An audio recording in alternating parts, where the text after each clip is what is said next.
Assunto da aula de hoje: resposta à acusação.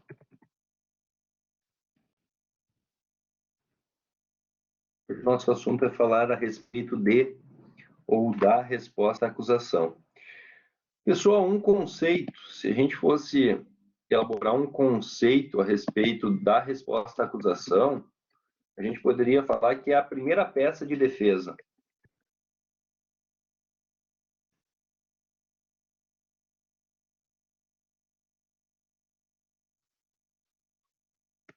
Essa primeira peça, pessoal, ela é, claro, produzida e escrita pela defesa, tá? Se a gente fosse elaborar com vocês o momento de oferecimento da resposta à acusação, esse momento, pessoal, seria após o recebimento da denúncia ou queixa, o acusado é citado para oferecer a resposta à acusação, tá? Então, o momento aqui seria após recebida a denúncia ou queixa, o acusado será citado para apresentar a resposta. Então, nessa linha do tempo, pessoal, depois de recebida a denúncia ou queixa pelo juiz de direito, mandaria citar para que a defesa fizesse aí a resposta à acusação. O prazo, galera, se a gente fosse colocar aqui o prazo, alguns conceitos só iniciais, tá? O prazo, 10 dias. Prazo, 10 dias. Tá, pessoal? Se nós fôssemos elaborar aqui, ó, uma linha do tempo de um processo, imaginemos então que a gente está elaborando uma linha do tempo aqui de um processo, tá?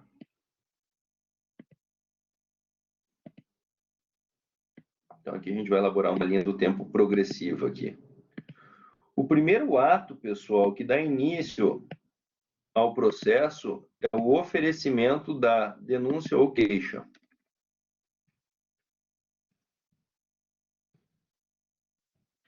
O que inicia a ação penal é o oferecimento da denúncia ou da queixa-crime. Pessoal, depois de oferecida a denúncia ou queixa, o juiz do processo ele vai verificar e fazer um juízo de admissibilidade da peça inicial acusatória. E esse juiz ele pode, caso essa inicial acusatória adimpliu, contemplou todos os elementos, ele vai receber a peça. Ou, se essa petição inicial não adimpliu, não contemplou, não estão presentes todos os elementos necessários, ele vai rejeitar a peça. Então, a primeira decisão do juiz é o recebimento ou a rejeição da inicial acusatória. Se ele recebe, pessoal, se ele entende que estão presentes os requisitos mínimos para iniciar a ação penal, o juiz, no caso do recebimento, o próximo ato será a citação do acusado.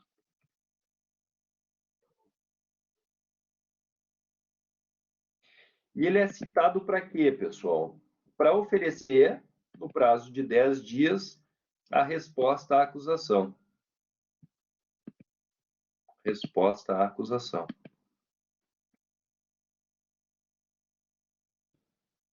Que é o tema da aula de hoje. De posse da resposta à acusação, tendo sido oferecido a resposta à acusação, o juiz vai verificar se não é caso de absolvição sumária do acusado. O juiz vai verificar se não é caso de absolvição sumária. Se não for caso de absolvição sumária, pessoal, o juiz vai marcar uma audiência de instrução, debates e julgamento. Vou colocar aqui, ó, AIDJ, que são as iniciais para audiência de instrução processual, debates, como regra, debates orais em audiência, e, por fim, julgamento, sentença, tá? E a gente concluiu essa primeira etapa, esse primeiro grau do processo. Então, só para a gente poder deixar bem claro isso, pessoal, a peça que nós estamos estudando hoje é a resposta à acusação. Vou tentar mudar a cor desse quadradinho aqui. A peça de hoje, então, é essa daqui, ó, resposta à acusação.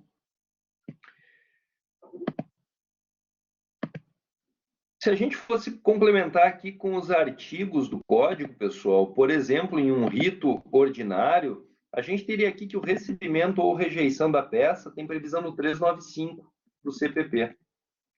A citação do acusado, pessoal, ela tem previsão no 396. A resposta à acusação, ela tem fundamento no 396 e 396A.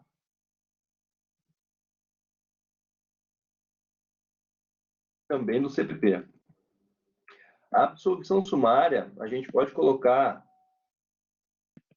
aqui como fundamento o 397. E essa audiência de instrução, debate e julgamento, ela se inicia, essa conceituação, lá no artigo 400 do CPP. Tá? Aqui trabalhando, é claro, num rito ordinário a princípio. E aí o que eu quero deixar claro para vocês, pessoal, eu quero deixar claro aqui, ó, que vocês vão conseguir diagnosticar que está no momento de oferecer a resposta à acusação quando o acusado foi citado. Então, vendo aqui o ato anterior à resposta à acusação, ocorreu a citação. Ocorreu a citação e o processo parou por aqui. Depois da citação, não tem mais movimento processual. Então, o mais importante quando vocês forem ler, diagnosticar o problema, é entender que o acusado será citado para oferecer resposta à acusação. Então, o ato anterior, onde a gente vai terminar ou parar o andamento desse processo, é na citação válida do acusado. Ele é citado para quê? Para, em 10 dias, oferecer a resposta à acusação. E aí o mais interessante, pessoal, tu vai elaborar a tua resposta à acusação com uma intenção.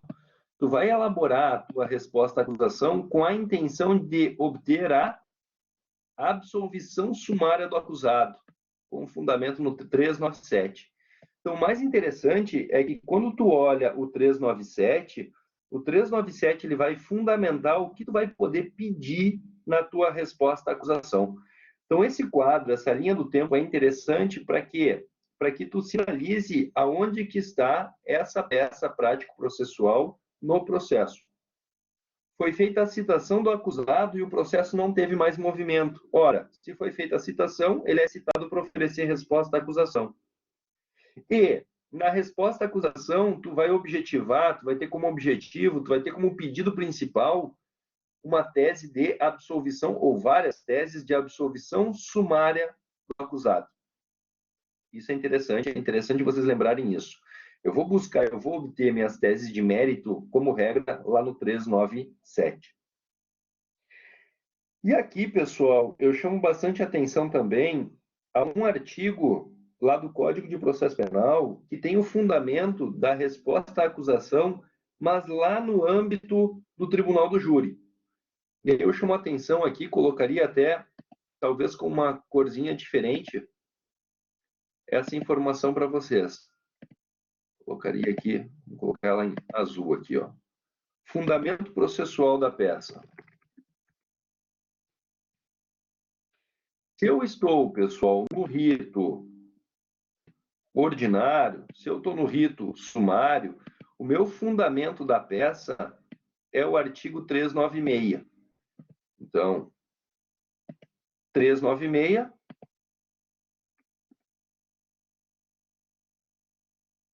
eu estou aí no rito comum ordinário. Se eu estou aí no rito comum sumário. Agora, se eu estou no tribunal do júri, se eu estou lá no tribunal do júri, o meu fundamento é o artigo 406. Então, lembrem disso, ó.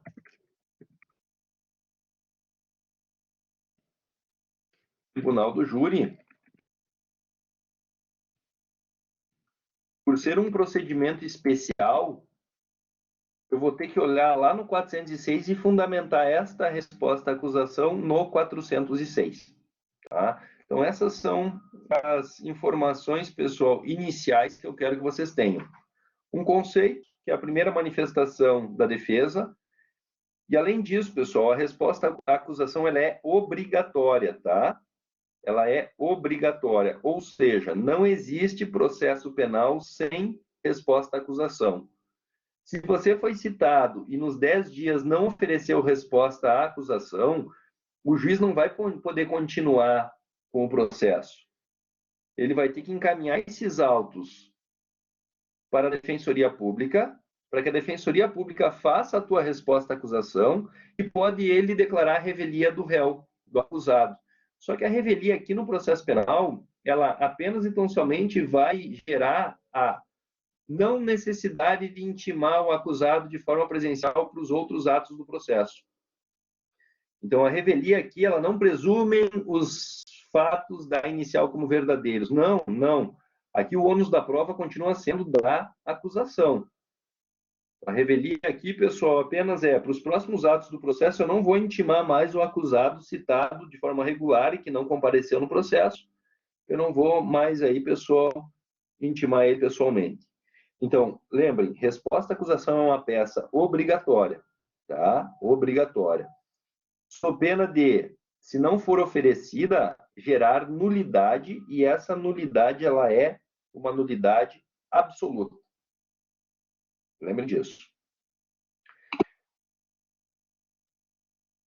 Eu vou apagar aqui, pessoal, e falar um pouquinho sobre os fundamentos, pessoal, sobre o que tu pode trazer de matéria para tratar na tua resposta à acusação, tá? Então, o que eu quero trazer para vocês aqui é o conteúdo, pessoal. O que eu posso aí trazer na resposta à acusação como matéria a ser discutida. E para isso, eu vou fazer uma escadinha, pessoal. Vou trabalhar com vocês aqui em uma escadinha em que o primeiro degrau aqui, o mais básico, mais na base, a gente vai trabalhar as preliminares. Depois nós trabalharemos, pessoal, o mérito, as teses principais. Depois a gente vai trabalhar algumas teses subsidiárias e, por fim, a gente vai trabalhar um pedido de produção de provas, tá? Então, façam aí uma escadinha com 4 níveis e a gente vai começar pelo nível mais básico, pelo nível mais baixo ali, e a gente vai trabalhar, então, primeiro as preliminares. Todo mundo lembra, pessoal, que as preliminares elas vêm antes da matéria de mérito. Todo mundo lembra disso. As preliminares vêm antes do mérito. E aí, pessoal, o que eu posso tratar como preliminares aqui na minha resposta à acusação? Eu posso tratar as questões a respeito de nulidades. Como regra, as nulidades têm lá previsão legal no 564, tá? Nulidades processuais, nulidades procedimentais. Eu posso também tratar, pessoal, como preliminar as causas de exceções, as exceções que estão previstas, pessoal, entre os artigos 95 e 111 do Código de Processo Penal, exceção de coisa julgada, exceção de litispendência, exceção de impedimento ou suspeição do juízo, todas as exceções lá do 95 e seguintes, tá? Exceções. E eu também, pessoal, posso tratar nesse momento, e devo tratar nesse momento como preliminar, as causas de extinção da punibilidade.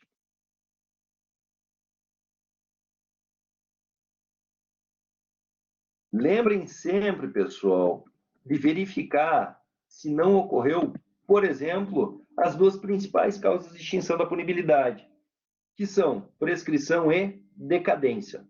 Sempre dê uma olhada se já não aconteceu algum tipo de prescrição ou decadência. Se tu tiveres causas de extinção da punibilidade, tu vai tratar elas aqui como preliminares. Depois de tu debater as preliminares, a gente vai tratar agora as questões de mérito, pessoal. Então, no próximo degrau aqui, na sequência dos fundamentos, dos conteúdos que são possíveis tu dialogar na tua peça resposta-acusação, tu vai tratar mérito. As questões de mérito, pessoal, tu vai fundamentar elas, o fundamento é na absolvição sumária do acusado. Então, todas as questões de mérito tu vai tratar, tu vai trabalhar, tu vai trazer na absolvição sumária. Com fundamento lá no artigo 397 do CPP. Eu quero que vocês lembrem, pessoal, eu quero que vocês consigam verificar essa situação. Não é qualquer tipo de absolvição. Essa absolvição tem um nome, essa absolvição tem um adjetivo. Essa absolvição é a absolvição dita sumária. Lembrem disso. Tá? Não confundam com um pedido de absolvição, só absolvição pelo 386, que é feito lá nos memoriais. Aqui é completamente diferente. Aqui seria como se fosse um julgamento antecipado da lide, tá? E aí eu vou pedir essa absolvição ela não é qualquer tipo de absolvição, é uma absolvição sumária. E aí, pessoal, o artigo 397 vai nos trazer quando o juiz vai poder absolver sumariamente o acusado. Quando? Quando tiver, por exemplo, uma excludente de ilicitude do fato. Então, quando tiver aí, pessoal, uma causa excludente de ilicitude do fato. Lembrem, pessoal, causas de exclusão da ilicitude do fato. Legítima defesa, estado de necessidade. Lembram disso? Estrito cumprimento do dever legal, exercício regular de direito. Lembram as causas de ou excludentes de ilicitude do fato? Lembram? Legítima defesa, estado de necessidade, estrito cumprimento do dever legal ou exercício regular do direito? Se tu tiver diante de uma causa excludente de ilicitude, tu vai pedir na tua resposta à acusação a absolvição sumária. Também, pessoal, tu vai pedir a absolvição sumária se tu tiver diante de uma excludente de culpabilidade, pessoal. Então, se tu tiver diante de uma excludente de culpabilidade do agente, tu também vai pedir aqui, pessoal, a absolvição sumária. Essa excludente culpabilidade, lembram? Imputabilidade, potencial consciência da ilicitude ou exigibilidade de conduta diversa. Aqui, pessoal, o legislador falou, olha, a inimputabilidade não é nesse momento que tu vai fazer um pedido de absolvição sumária. E por quê, pessoal? Porque a inimputabilidade precisa de um exame de insanidade mental. Lembram disso? Esse exame de insanidade mental, pessoal, ele vai ter que ser aberto um incidente processual. Um médico, pessoal, vai ter que verificar se a pessoa é ou não é doente mental à época do fato. Então, lembrar aqui, pessoal, que para que alguém seja considerado um inimputável, um doente mental, eu vou precisar iniciar um incidente de insanidade mental, o perito médico vai ter que analisar a condição psicológica desse acusado e verificar de forma retrospectiva, retroativa e histórica se a época do fato ele era ou não incapaz mentalmente, tá? E a partir desse laudo pericial, o juiz vai entender se ele era ou não inimputável. Então, entendam que aqui é muito no início, para que o juiz, de forma convicta, tenha essa percepção de que ele era, à época do fato, inimputável. Mas tu pode alegar algum outro tipo de excludente de culpabilidade. Qual? Potencial consciência da ilicitude, e aqui existe o que a gente chama de erro de proibição, lembram? Ou exigibilidade de conduta diversa. Aqui entra, pessoal, por exemplo, a coação moral irresistível, ou obediência à ordem hierárquica não manifestamente ilegal, tá? terceira hipótese, galera, de matéria de mérito, para que tu possa elaborar o teu pedido de absolvição sumária, inciso 3 do 397. Quando o fato narrado não constituir crime, ou seja, quando o fato for atípico, atipicidade, fato atípico. Também eu vou poder pedir aí a absolvição sumária do acusado. Atipicidade de conduta, fato atípico.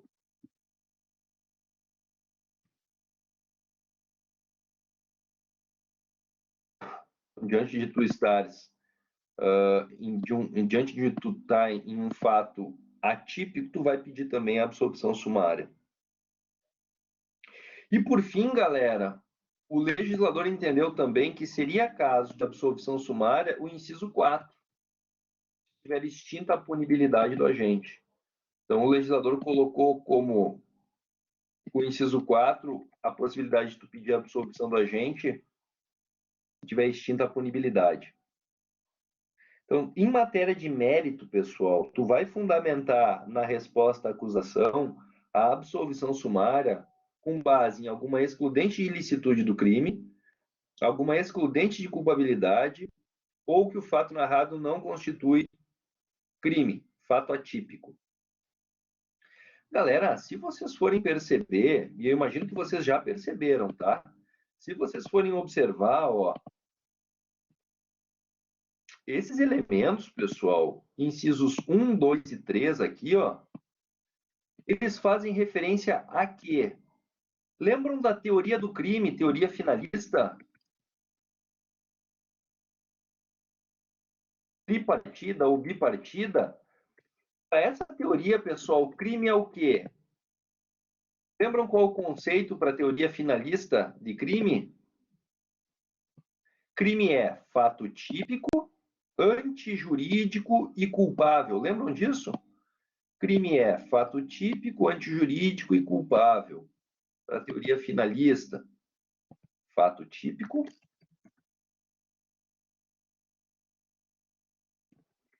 antijurídico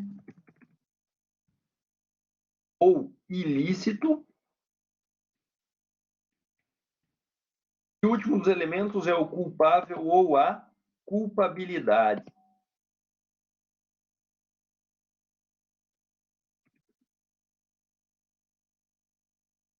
Pessoal, olha só, tu vai pedir a absolvição sumária pelo inciso 1 quando tu estiver diante de uma excludente de ilicitude. Vocês conseguem observar que se eu estou diante de uma excludente de ilicitude do fato, eu estou trabalhando, pessoal, na teoria do crime com esse elemento antijurídico ou ilícito. Se eu falo que o acusado agiu em legítima defesa, era juridicamente aceitável e possível ele agir. Logo, deixa de ser crime. Se eu estou trabalhando com o inciso 2, pessoal, que é estar presente alguma excludente de culpabilidade, vocês conseguem observar que eu estou trabalhando o elemento culpável ou culpabilidade aqui na teoria do crime, ó. Ora, se ele agiu diante de um erro de proibição, ele não tem culpabilidade. Se ele não tem culpabilidade, ele não praticou o quê? Crime. E por fim, galera, o terceiro elemento ali, o inciso 3, ele fala o quê? Se o fato narrado não constitui crime. Pessoal, eu até coloquei aqui para vocês, ó, não constituir crime significa o fato ser atípico. Pessoal, crime é fato típico. Então, se vocês forem observar bem, a gente está trabalhando nos incisos 1, 2 e 3, basicamente a estrutura finalista tripartida do crime. Crime é fato típico, antijurídico, culpável.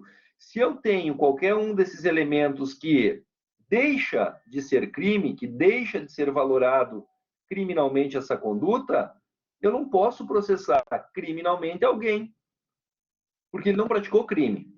Qualquer uma da falta desses elementos deixa de ser a conduta criminosa. Então, bastante atenção nisso, tá? Incisos 1, 2 e 3, ele fala basicamente da teoria finalista do crime. Tá, pessoal? Depois, dando continuidade a essa análise dos elementos ou de quais são teus fundamentos na tua resposta à acusação. Tu vai tratar de teses subsidiárias.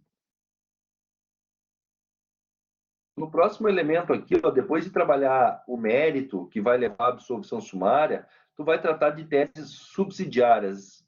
Essas teses subsidiárias, pessoal, é em caso do juiz não entender pela tese principal, pela tese de mérito. E aí, como tese subsidiária, tu pode entrar com algum pedido de desclassificação de conduta ou desqualificação de conduta. Vai desclassificar uma conduta quando? Quando tu sai de um artigo que está tipificado o crime e vai pedir para tipificar em um outro artigo. Não é roubo. O que ele praticou é furto. Desclassifica a conduta. Ou pede para que o juiz desclassifique a conduta, mandando mudar a inicial acusatória. Tu vai desclassificar a conduta quando tu entender que não é estupro de vulnerável, é estupro simples. Então, a ideia da desclassificação, nas teorias, é claro, pró-acusado, tu vai tentar desclassificar, localizando ou tipificando que aquela conduta se enquadra melhor num artigo cuja pena é menor, cuja pena é mais branda. Ele não praticou um crime de racismo, ele praticou um crime de injúria racial. Pede para desclassificar a conduta. Tá? Ou desqualificação, pessoal, é retirada da qualificadora. Então, tu pode até entender, olha, o que ele praticou foi roubo, mas não foi roubo qualificado. Não houve o emprego da arma de fogo. Não houve o concurso de duas ou mais pessoas. Então, caso entenda por continuar a processá-lo, retire a qualificadora. Tá?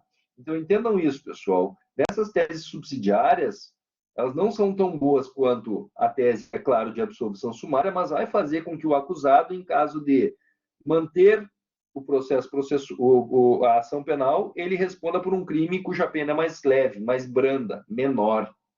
Tá?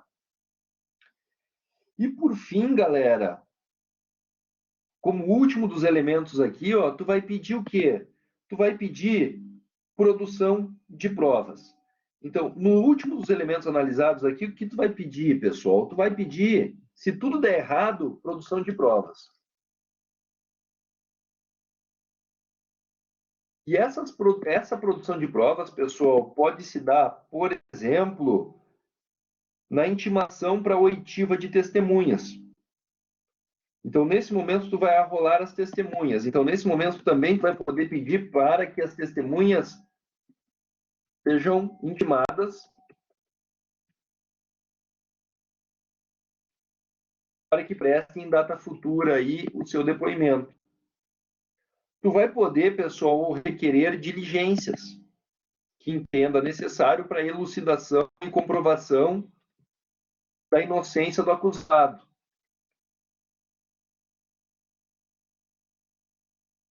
Tá? Tu pode requerer alguma juntada de algum tipo de documento que está em posse e em poder do acusado. Então, nesse último tópico da tua resposta à acusação, tu vai pedir produção de provas. Que seja dado o direito ao acusado de produzir todas as provas possíveis e imagináveis no processo penal. Como regra, rol de testemunhas ou intimar as testemunhas que o rol segue anexo. E por que isso? Porque nesse momento tu tem que obrigatoriamente elencar quem são as testemunhas de defesa. Tá? Quem são as testemunhas que serão ouvidas em momento futuro, em data oportuna. Então, pessoal, aqui nesse esqueminha eu trago para vocês qual é o conteúdo que pode ser tratado na resposta à acusação. Qual é esse conteúdo? São esses elementos preliminares, mérito, questões subsidiárias e pedido de produção de provas. Tá? Vamos tratar agora, pessoal, de uma estrutura formal da peça. Vamos tentar elaborar aqui com vocês, pessoal, uma estrutura de uma resposta à acusação. Vou tentar criar aqui uma estrutura formal da resposta à acusação.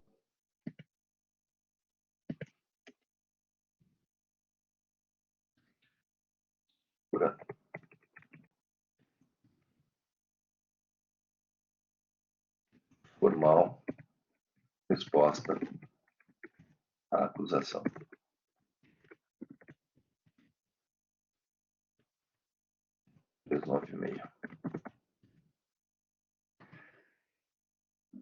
Tudo se inicia, pessoal, pelo endereçamento. Então, a primeira parte da tua peça é realizar o endereçamento. Esse endereçamento, pessoal, é para o juízo da causa. Aquele juiz, pessoal, que já foi distribuída a inicial acusatória e que ele já analisou, já fez um juízo de admissibilidade da peça. Ele já falou, recebo a denúncia, recebo a queixa, cite-se o acusado. Esse endereçamento, pessoal, como regra, é para ao juízo de direito, da vara criminal, da comarca, do estado. Tá? Mas lembrar com atenção, pessoal, o quê? Que pode ter resposta à acusação aonde? Lá no tribunal do júri. E aí lembrar, pessoal, que o tribunal do júri é um tribunal que tem um procedimento especial, que tem uma competência diferenciada, crimes dolosos contra a vida. E tu vai colocar o juízo de direito da vara criminal do tribunal do júri, a comarca de, estado de. Vamos lembrar disso, pessoal. E nesse segundo caso, se tu está trabalhando tribunal do júri, lembrar que o fundamento da tua resposta à acusação não é o 396. Lembrar que o fundamento da tua resposta à acusação é o artigo 406. Lembram do slide anterior. Lembrem do quadro anterior, tá? Então, cuidado isso. Tá, pessoal? Depois do endereçamento, tu vai fazer o quê? Tu vai apresentar o nome da pessoa e falar que ele já está qualificado nos autos. Então, o nome de quem está propondo a resposta à acusação, quem está oferecendo a resposta à acusação, o nome do acusado, a identificação da parte, né? Já qualificado no processo, seu advogado,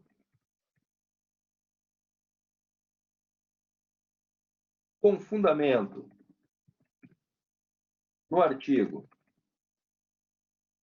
396, ou, se for tribunal do júri, lembrem disso, 406,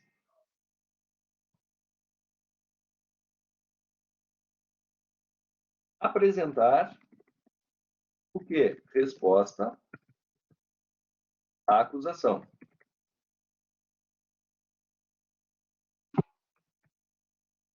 Pelos motivos a seguir expostos. Então, pessoal, lembrar aqui, ó, que o 406 eu só vou usar se eu tiver no tribunal do júri, tá? O 396 eu vou usar para o rito ordinário, para o rito sumário. Então, lembrar disso, ó. 396, vara criminal. 406, vara criminal do tribunal do júri. E aí, pessoal, estabeleçam quais são os fatos.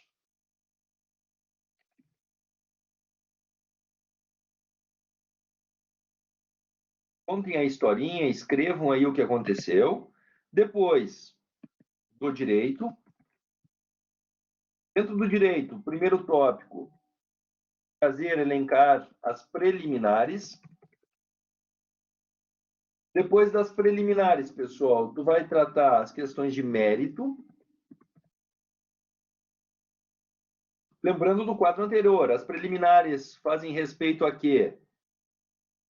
As questões de nulidades, 564, as questões das exceções, 95 ao 111, e as questões de extinção da punibilidade. E no mérito? No mérito, tu faz referência, pessoal, ao artigo 397. No mérito, tu vai fazer referência à possibilidade de absolvição sumária pelo 397.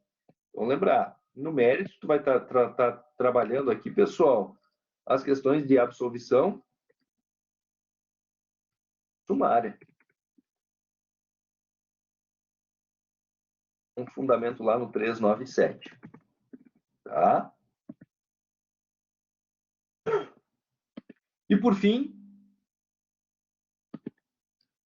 dos pedidos. Os pedidos. Nos pedidos, pessoal, diante de todo exposto, requer primeiro as preliminares e depois as questões de mérito, tá? Lembrar, importantíssimo, o quê?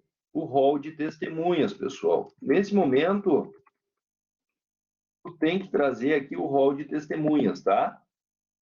E aí encerrem a peça de vocês, local, data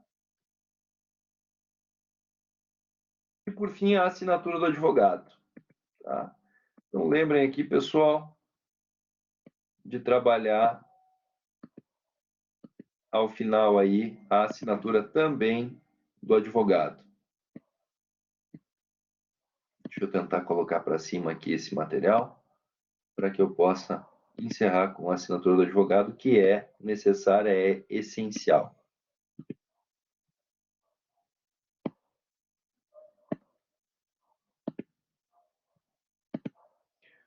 Para finalizar essa peça e deixar ela show.